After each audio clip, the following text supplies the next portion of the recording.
Welcome to Radha channel. ನೋಡಿ friends, ನಾನು ಇವತ್ತು ಹಲಸಿನ ಕಡುಬು ಮಾಡಿ ತೋರಿಸ್ತಾ ಇದ್ದೆ. ನೋಡಿ ಇಲ್ಲಿ ಗಟ್ಟದ ಅಕ್ಕಿ ಇದು ನನ್ನ ಮಗಳ ಮನೆಯದ್ದು.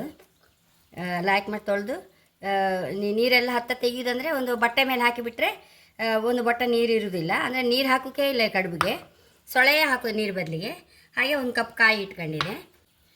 ಇದನ್ನೀಗ ಗ್ರೈಂಡ್ರಿಗೆ ಹಾಕಂತೆ ಒಂದು ರವೆ ಮಾಡಿ ಅರಿಬೇಕಾ ತೋರಿಸ್ತೆ. ಮತ್ತೆ ಇವರೇ ಚುರುಕು ಒಂದೇ ಲೋಟ ಅಕ್ಕಿ ಹಾಕೊಂಡದಲ್ಲ, ಚೂರು ಬೆಲ್ಲ ಹಾಕಂತ ಇದ್ದೆ.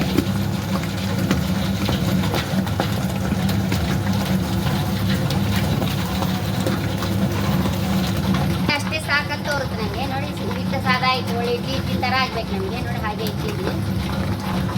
ಬೌಲಲ್ಲಿ ಹಾಕಿ ತೊಳೆ ತೋರಿಸಿದ್ನಲ್ಲ ಬೌಲಲ್ಲಿ, ಅದರದ್ದು ಒಂದು ಸ್ವಲ್ಪ ಹಾಕೊಂಡೆ. ನೋಡಿ ಅಷ್ಟೇ ಸಾಕಾಯ್ತು ನನಗೆ. ನೋಡಿ ಇಡ್ಲಿ ಹಿಟ್ಟಿನ ಅದಕ್ಕೆ ಬರಬೇಕು. ಇದಾಯ್ತು, ಈಗ ಆಫ್ ಮಾಡುವ. ನೋಡಿ ಇದ್ರಲ್ಲಿ ಫುಲ್ ಸೊಳೆ ಇದಿತ್ತಲ್ಲ, ದೊಡ್ಡ ಲೋಟದಲ್ಲಿ ಒಂದು ಲೋಟ ಅಕ್ಕಿ ಹಾಕೊಂಡ್ರೆ ಅದರಲ್ಲೇ ಒಂದು 3 ಲೋಟ ಅಪ್ಪಷ್ಟು ಸೊಳೆ ಹಾಕೊಂಡಿದೆ.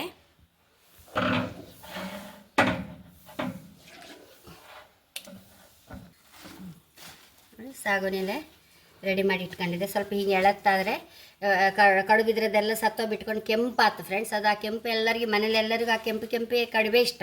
ಅದು ಚಗುರೆಲ್ಲ ನಮ್ಗೆ ಆರೋಗ್ಯಕ್ಕೆ ಸಹ ಭಾರಿ ಒಳ್ಳೆಯದು. ನಾನು ಈ ಎಲೆ ಚಿಗುರು ಎಲೆಯಲ್ಲೇ ನಾನು ಲಿಪ್ಸ್ಟಿಕ್ ಸಹ ಮಾಡೋದು ಕೆಲವು ಸಲ. ಹಾಗೆ ಇದಂತೂ ತುಂಬ ಒಳ್ಳೆಯದು ಆರೋಗ್ಯಕ್ಕೆ ನಮಗಿದ್ರೆ ಚಿಗುರು. ಇಡ್ಲಿ ಹಾಕಿ ಇಟ್ಕೊಂಡಿದ್ದೆ, ಇದರೊಳಗೆ ಹಾಕೊಂಡು ಬಿಡುವ. ನೋಡಿ ಇಷ್ಟೇ ಚೂರೇ ಸಾಕತ್ತೆ. ಅಂದರೆ ಎಷ್ಟೆಷ್ಟು ಹಾಕ್ಕೊಳ್ಬೋದು.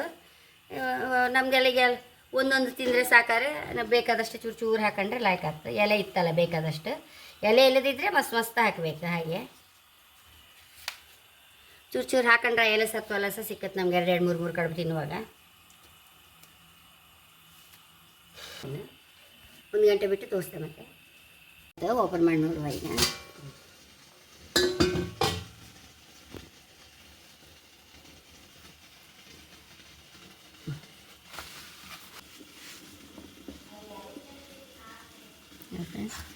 ಕೆಲವು ಎಳೆ ಸಹ ಕೆಂಪು ಆಗೋದಿಲ್ಲ. ನೋಡಿ ಇದು ಎಷ್ಟು ಎಳತ್ತಾದ್ರೂ ಸಹ ಕೆಂಪಾಗಿಲ್ಲ.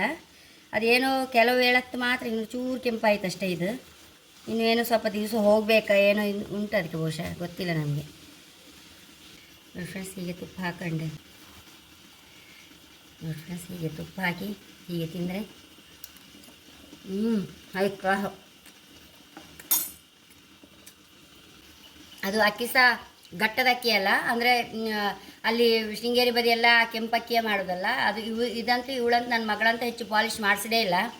ತುಂಬ ರುಚಿಯಾಗಿದೆ ಈ ಕಡುಬಿಗಂತೂ. ಖಂಡಿತ ನೀವು ಸಹ ಒಂದು ಸಿಟಿಯಲ್ಲಿ ಇರೋರೆಲ್ಲ ಒಂದು 10-15 ಸೊಳಾರು ತಗೊಂಡು ಈ ಕಡುಬು ಮಾಡ್ಕೊಂಡು ತಿನ್ಬೋದು. ಅಂದರೆ ಈ ಎಲೆ ಸಿಕ್ಕದಿದ್ದರೆ ಬಾಳೆ ಎಲೆ ಸಹ ಇರ್ತದಲ್ಲ, ಅದರಲ್ಲಿ ಸಹ ಮಾಡ್ಕೊಳ್ಬೋದು. ನೋಡಿ ಒಂದು ವಿಷಯ ಹೇಳೋಕ್ಕೆ ಇಷ್ಟಪಡ್ತೇನೆ. ಈ ಬೆಂಗಳೂರಿನಲ್ಲಿ ಅಥವಾ ದೊಡ್ಡ ಸಿಟಿಯಲ್ಲಿ ಇರೋರಿಗೆಲ್ಲ ಹಾರ್ಡ್ ವಾಟ್ರ್ ಅಲ್ಲ. ಒಬ್ಬರು ನಿನ್ನೆ ಸಂತೋಷ್ ಎಂಬ ಅವರು ಬೆಂಗಳೂರಿಂದ ಫೋನ್ ಮಾಡಿ ಹೇಳಿದ್ದಾರೆ, ನಿಮ್ಮ ಸೋಪ್ ತುಂಬ ಲಾಯ್ಕಿತ್ತು ಮೇಡಮ್, ಇಲ್ಲಿ ಹಾರ್ಡ್ ವಾಟ್ರ್ ಅಲ್ಲ, ಇಲ್ಲಿದ್ದು ಬೇರೆ ಸೋಪೆಲ್ಲ ಯೂಸ್ ಮಾಡಿದ್ರೆ ಮೈಯೆಲ್ಲ ಒಂಥರ ಅಂಟಂಟ ಆದಾಗೆ ಆಗುತ್ತೆ. ನಿಮ್ಮ ಸೋಪ್ ತುಂಬ ಲಾಯ್ಕೆ ಆಯಿತು, ಹಾರ್ಡ್ ವಾಟ್ರಿಗಂತೂ ಹೇಳಿಸಿದ್ದು ಸೋಪ್ ನಿಮ್ಮದು ಅಂತೇಳಿ ಹೇಳುವಾಗ ತುಂಬ ಖುಷಿ ಆಯಿತು ನನಗೆ. ಇಲ್ಲಿ ಎಲ್ಲರಿಗೂ ಹಾಗೆ ನನ್ನ ಸೋಪ್ ಇಷ್ಟ ಇಲ್ಲಿ ಹೇಳಿ ಹಾರೈಸಿದೆ ನಾನು. ಹಾಗೆ ನನ್ನ ಚಾನಲ್ ಇಷ್ಟ ಆದರೆ ಸಬ್ಸ್ಕ್ರೈಬ್ ಮಾಡಿ, ಲೈಕ್ ಮಾಡಿ, ಕಾಮೆಂಟ್ ಮಾಡೋದಂತ ಮರೆಯಬೇಡಿ. Thank you.